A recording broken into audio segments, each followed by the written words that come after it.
Hello family, সবাই তোমরা কেমন আছো? আশা করছি তোমরা সবাই ভালো আছো। আমার আর একটা নতুন ভিডিওতে তোমাদের অনেক অনেক ওয়েলকাম।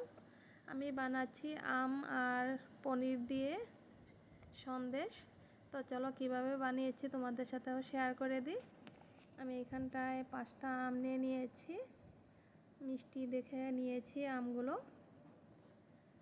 আর আমগুলো আমি ভালো করে ছুলে আমি মিক্সিতে পেস্ট করে নিয়েছি, দেখতেই পাচ্ছ। আর এখন পনিরটাকে আমি গ্রেট করে নেব।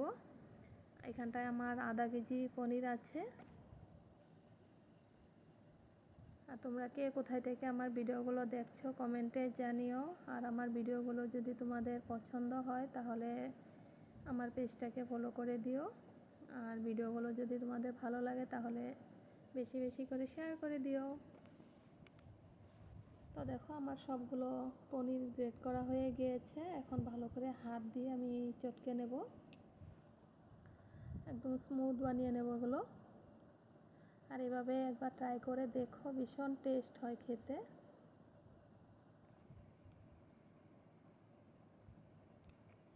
তো আমার হয়ে গিয়েছে। এখন আমি আমের পেস্টটা আমি দিয়ে দিয়েছি ননস্টিকের প্যানে। আর এখানটায় আমি চিনি দিয়ে দেব।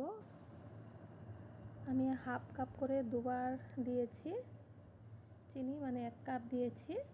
আর এই কাপটা মেজারমেন্ট কাপটা আমার হাফ কাপ ছিল। আর এখন ভালো করে আমি এগুলো জাল করে নেব। এখন আমি পনিরটাও দিয়ে দেবো এটাতে।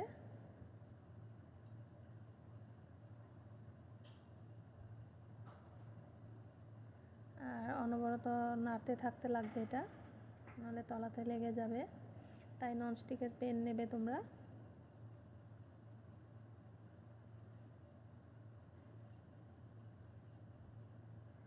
তো দেখো এটা ঘন হয়ে গিয়েছে।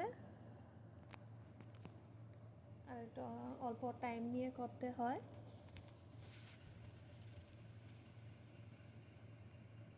আর খুব ইজি এটা বানানো। এখন আমি 1 চামচ ঘি দিয়ে দিয়েছি। আর এই ঘিটা আমি ঘরেই বানিয়েছিলাম, ফ্লেভারটা দারুণ আসবে এটাতে।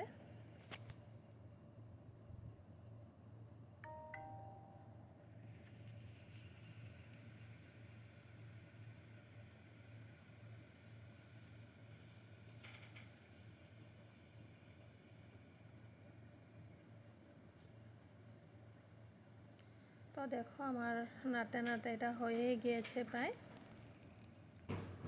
এখন এটা আমি নামিয়ে নেব। এখন আমি কেকের মোলে আমি অল্প ঘি মাখিয়ে এই ব্যাটারটা ঢেলে দিয়েছি। আর ভালো করে সমান করে নেব এটাকে। আর এখানটায় সিলভার পেপার ছিল, সেগুলো দিয়ে দিয়েছি অল্প ডিজাইনের জন্য।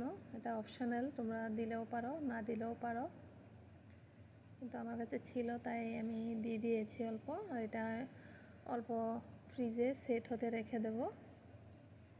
তো দেখো আমি আধ ঘন্টা ফ্রিজে রেখেছিলাম, পুরো সেট হয়ে গিয়েছে। এখন আমি বরফির মতন কেটে নেব সবগুলো।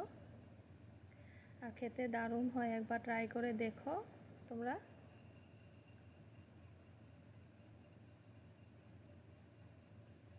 আমের সিজন থাকতে থাকতে এভাবে চট করে বানিয়ে ফেলো। তো দেখো আমার হয়ে গিয়েছে, প্লেটে সার্ভ করে দিচ্ছি এখন। তাহলে এখনকার মতন আসি, সবাই ভালো থেকো, সুস্থ থেকো। দেখা হবে আবার আমার আরেকটা নতুন ভিডিওতে। আর আমার ভিডিওটা যদি তোমাদের পছন্দ হয় তাহলে সবাই একটু শেয়ার করে দিও।